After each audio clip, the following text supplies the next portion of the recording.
Well, I'm delighted to have this chance to tell everything. Well, oh my God. Are you ready? Okay, I'm ready. Jack's ready. You, I guess, would qualify as a Carey observer prior to your appointment as counsel to the governor, and then, you know, really shifted gears and worked very closely with him intensively through the end of his final term. From your observation from afar and close up, could you capsulize for us what you think Hugh Carey's contribution has been to the people of the state of New York and in the state in general? Prior to my coming into government as Governor Carey's counsel, I had an awareness of his major contribution to the fiscal integrity of the state and the fiscal integrity and ability to survive of New York City. I also was aware that this was tempered with a compassion for people. Witness Willowbrook, witness so many events throughout the state. In the last 2 years, when I've had the privilege to have him as my one only client, I have come to understand that this man of extraordinary intellectual ability also is burdened with the talent of human compassion. And I say burdened because it makes the difficulties of one in public office of a higher nature. I believe that the balancing of fiscal concerns with concerns for people, with concerns for long-term development of business and the capital configuration of the state require judgments of a very high and difficult nature. I believe that Hugh Carey has, through these 2 years when I've been privileged to work with him, always kept in front not one but 3 major concerns. The long-term ability of the state to survive, to provide the social structure for the people, an atmosphere of safety, an atmosphere of compassion, and in an atmosphere where there will be incentive for people to remain in New York and to make the contributions to the development of education and industry within our state. Moving now away from your close relationship with him, and circumstances separate you, and 5, 10 years down the road, that's hard to foresee, I know, but his name comes up in conversation, or there's an item in the paper or something like that, and you will flash back to your experience in the Carey years. What do you think will percolate to the surface? I think it will trigger the thought that these were extraordinary years in the history of our state and its modern times, that here was a time when many roads were leading in divergent directions, and here was a man who understood what had to be done and focused on the correct priorities. I would hope to be able to say that he had continued so much that was good and initiated great good that had been continued subsequent to his term. I would hope that what Governor Carey has built will be the foundation and structure upon which more is done for the people of the state, and that his courage, his strength will be an inspiration and an example for those who follow him. Ta-da! Ever have any problems being in the jungle with Hugh Carey? Okay, let's do it. So where do I start from? I'll ask you a question. You talk to me. Okay. All right? Julio, your experience goes back to a different kind of private sector before you were involved in state government, and then your involvement close up with the governor. And from your point of view, what's the essence of what Hugh Carey has been able to contribute, first to the people of the state of New York and then the state sort of generally? What's your feeling about that? Well, first let me give you my own personal feeling from being on the outside, before I came into government, I recall demonstrating on the governor for approximately 59 days. It was called the City of the Forgotten.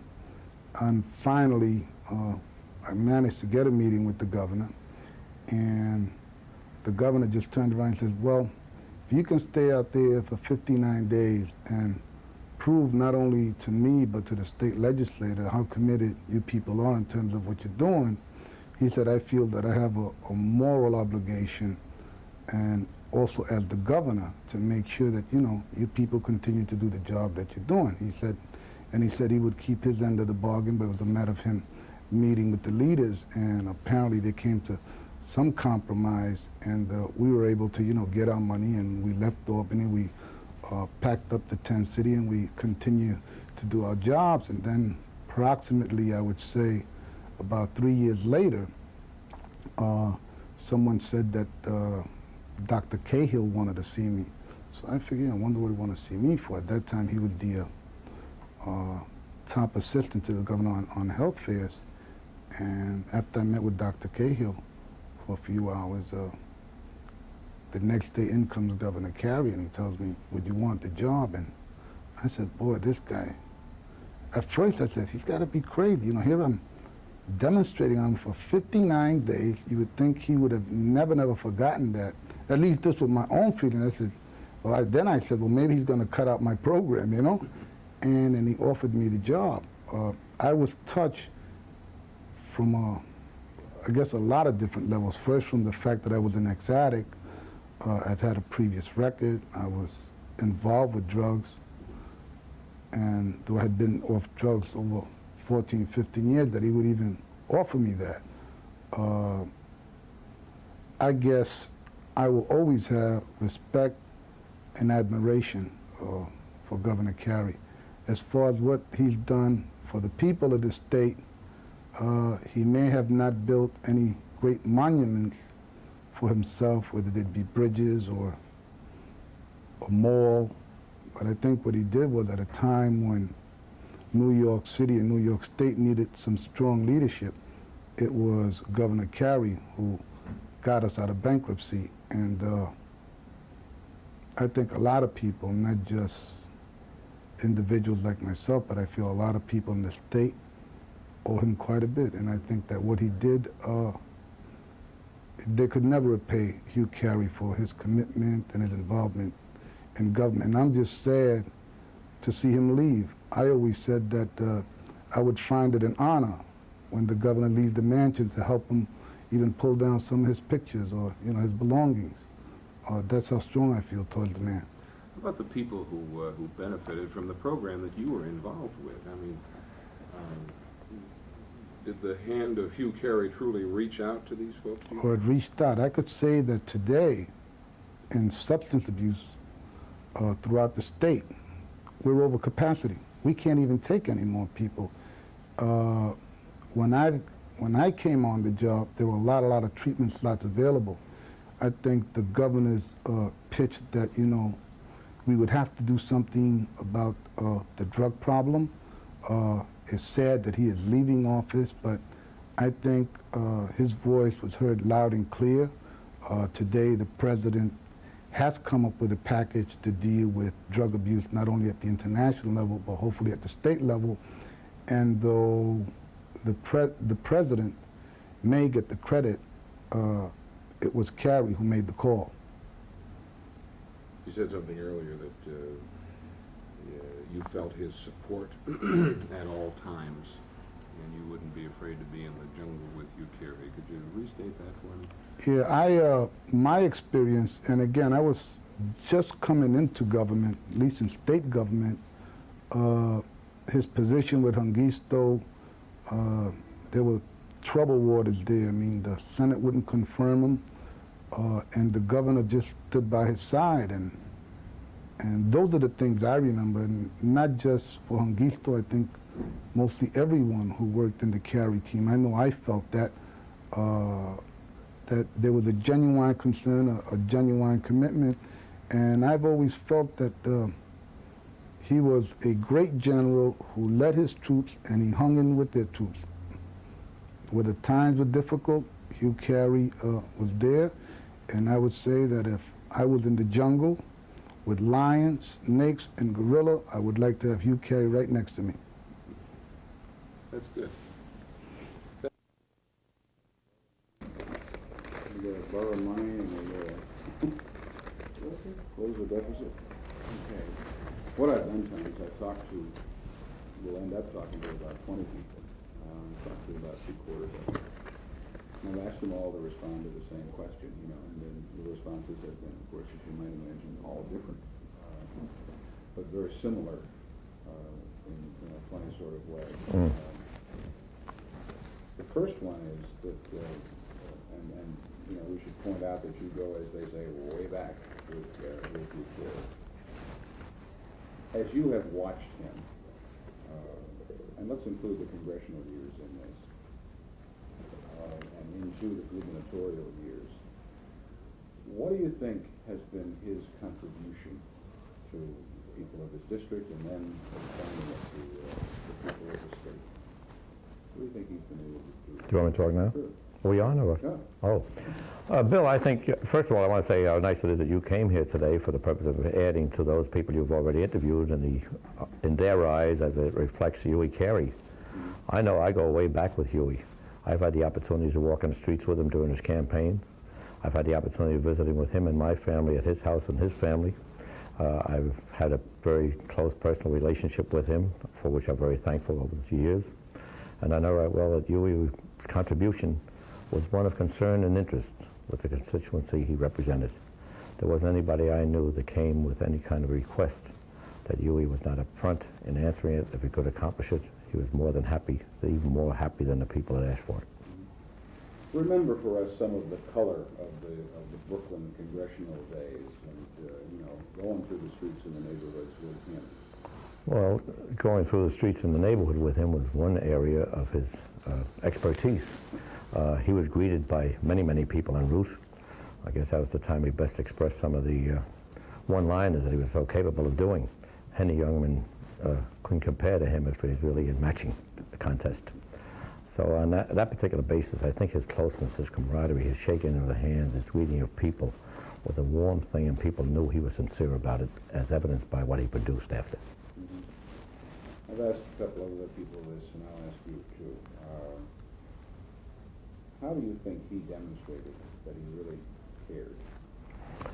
I think the real demonstration was, first of all, registering his concern about what problem might have been brought to him, rejoicing at the same time with those that may not have had problems, but had personal things to be proud of within a lifetime. I think his sincerity was probably the warmest thing that he had when he was talking with people. And then he'd go back to his office, a congressional office in Brooklyn or in Washington, more particularly in Brooklyn, and make sure he responded to requests he had heard on the previous days, usually on a Friday or Saturday when he'd be in town, and somebody would be working on Monday and be answering these type letters or requests that he had with letters.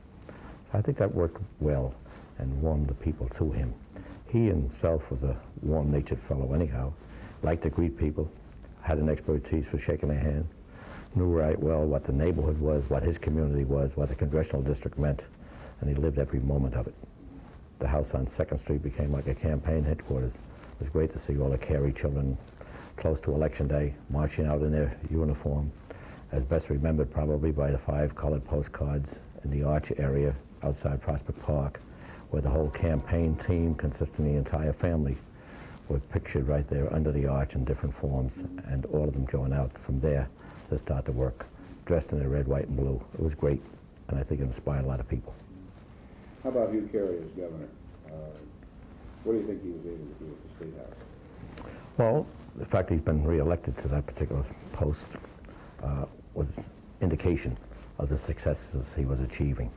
I think his attention to the legislation that was up there, his attention to the improvements of what was needed, not alone in New York City. I can't speak for outside the city, but I'm sure equally he shared with them what had to be done in order to make it a viable administration that he was having in Albany. I personally salute him for his term as governor. I think he has done masterfully well, even though I might be a little biased. Now this one's going to be a little more difficult for you to answer than most other folks. 5, maybe 10 years down the road, and you're gonna meet him again, or, you know, run across him on election day, maybe haven't seen him since the previous election day, or his name comes up in conversation. What's the one thing that sort of pops out of your memory first, your remembrance of him as Hugh Carey the man? What do you remember? I think along those lines, it's really the in-depth knowledge I've had of sharing with him in so many functions. I think knowing him as a human being and recognizing a house that was full of party and when that was timely, and with a house with so many children, the party was almost continuous, allowing for birthdays and special events. I know that we shared participating with him in a house when he came from Flatbush and lived in Park Slope. We shared with him many happy occasions, whether it was in the basement, which was a finished room, or whether it was in the living room on the parlor floor where the dining room was and the kitchen, or whether it was in the other part occupied upstairs, of course, with the 3 bedrooms. So I think that was a beautiful house. It was a great place for him to maintain that identity. And I think the humanness of the man himself was important. His concern about problems, his seeking solutions, with the help that he had, I'm sure that that will be remembered. And I know it is by me. Anything else you'd like to add? Well, I know when we went around campaigning, whether it was in a school hall or whether it was in a social club or whether it was on the streets themselves where we'd have the outdoor rallies, all of these things were done with such perfection. Great show being done by the children themselves in their outfit, the senior citizens, or excuse me, the more adult citizens that he had working with him on the staff as compared to the children was also a meaningful role was played in each of those locations. I certainly enjoyed him, and I know right well that his singing voice attracted many people who probably voted for him because he was good at that too. And New York was one of his favorites, and of course Maurice Chevalier, a portrayal that he used to give quite frequently, Thank Heaven for Little Girls, was his big theme as he went around and made a hit with everybody with that. The balloons were not just the program, but it was his speech, pointed as it was, facing issues as he had to, recognizing what the problem was, knowing the answers and delivering them, and not taking prolonged time. Because of his knowledge, he was able to answer briefly and yet pointedly. One final question. When you line up the governors in the 20th century, what do you think Hugh Carey's special place is going to be among those governors? Well, I don't go back as far as you're asking me about, but from what I know of him, I'm sure he's going to maintain and continue to be respected and have a very high place among the alumni of governors in the state of New York. Good. Tom, thank you very much. Okay. Is that all right?